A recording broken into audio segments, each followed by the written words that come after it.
Assalamualaikum warahmatullahi wabarakatuh.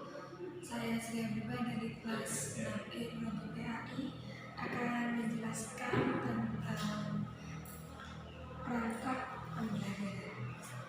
Di sini saya akan menjelaskan tentang kurikulum, silabus, kuota, promes, kalender pendidikan, RPE dan RPP.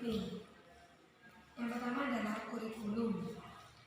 Kurikulum merupakan jantungnya pendidikan. Mengapa? Karena menunjukkan betapa pentingnya keberadaan kurikulum dalam ranah pendidikan nasional. Karena kurikulum sangat mewarnai konstruksi dan wajah pendidikan suatu masyarakat.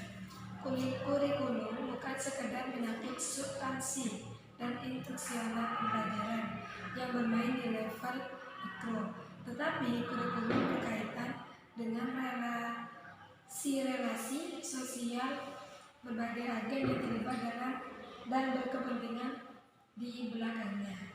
Yang kedua adalah silabus.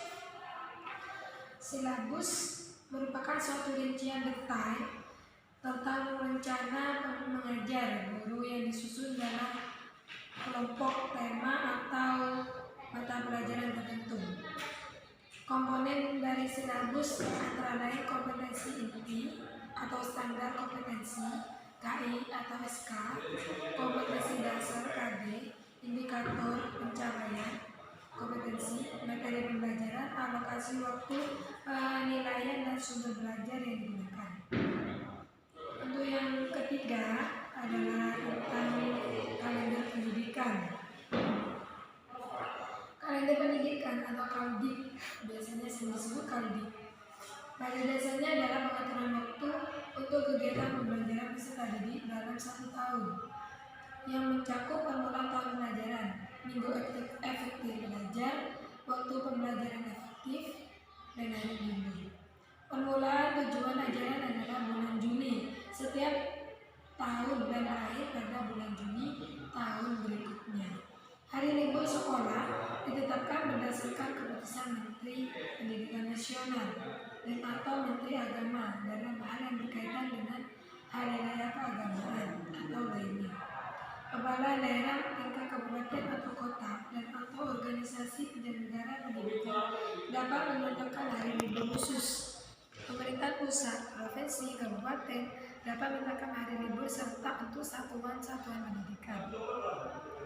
Untuk kegiatan pembelajaran peserta didik selama 1 tahun, ajaran yang mencakup permulaan tahun pembelajaran, minggu efektif belajar, dan waktu pembelajaran efektif dan hari libur dalam bentuk stabilisasi yang terukur dan terencana sebelum KBM aktif belajar berjalan dimulai. Yang keempat adalah rencana pekan efektif. Pekan efektif adalah hitungan hari-hari efektif yang ada pada tahun pembelajaran. Untuk membantu kemajuan peserta didik, di samping modul perlu dikembangkan program mingguan dan harian. Program ini merupakan program penjabaran semester dan program modul. Melalui program ini dapat diketahui tujuan-tujuan yang telah dicapai dan yang perlu diulang bagi setiap peserta didik, sehingga dapat diketahui peserta didik yang mendapat kesulitan dalam modul yang dikerjakan dan peserta didik yang memiliki kecepatan belajar di atas rata-rata kelas. RPE merupakan hitungan hari mengajar, baik hari efektif maupun hari libur. Semua dihitung dalam RPE sebagai perencanaan pembelajaran. Pentingnya RPE sama seperti pentingnya jadwal pembelajaran. Yang kelima adalah PROTA, program tahunan. Program adalah kata-kata, ekspresi, atau pernyataan yang disusun dan dirangkai menjadi satu kesatuan prosedur yang berupa urutan langkah untuk menyelenggarakan masalah yang diimplementasikan dengan menggunakan bahasa program sehingga dapat dieksekusi oleh komputer. PROTA adalah susunan alokasi waktu pembelajaran selama 1 tahun untuk kompetensi dasar yang diharapkan. Alokasi waktu sangat diperlukan agar seluruh SK dan KD bisa diterapkan dan diterima oleh peserta didik. Yang keenam adalah promes. Promes adalah bentuk penjabaran dari prota yang memuat gambaran pembelajaran dan pencapaian yang ingin diraih selama 1 semester. Dengan adanya promes ini, Bapak Ibu akan lebih mudah dalam menuntaskan mata pelajaran yang diampu, pencapaian yang ingin diraih selama 1 semester. Fungsi promes sebagai berikut: bisa mempermudah tugas guru mengadakan pelajaran dalam 1 semester, mampu mengarahkan kegiatan untuk mencapai tujuan pembelajaran, menjadi pola dasar untuk mengatur tugas dan wewenang setiap pihak yang ikut serta dalam pembelajaran, menjadi pedoman guru dalam bekerja dan belajar, dan juga menjadi tolok ukur efektivitas pada proses pembelajaran, menjadi bahan penyusunan data, sehingga terbentuk keseimbangan kerja, mampu menghemat waktu, tenaga, biaya, dan alat penunjang karena pembelajaran bisa berlangsung secara efektif dan efisien.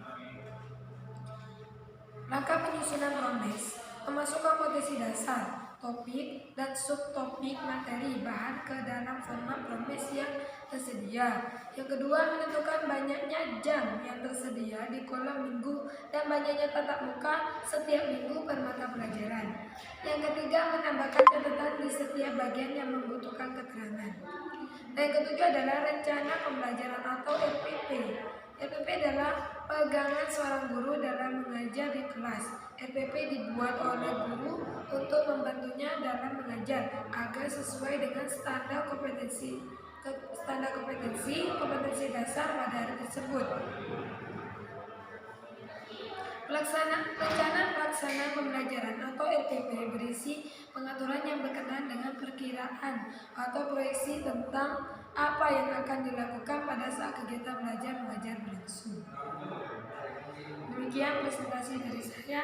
Apabila ada yang kurang memuaskan dan juga presentasi dari saya hari ini sangat kurang dari kata-kata sebelumnya. Semoga bermanfaat dan wassalamualaikum warahmatullahi wabarakatuh.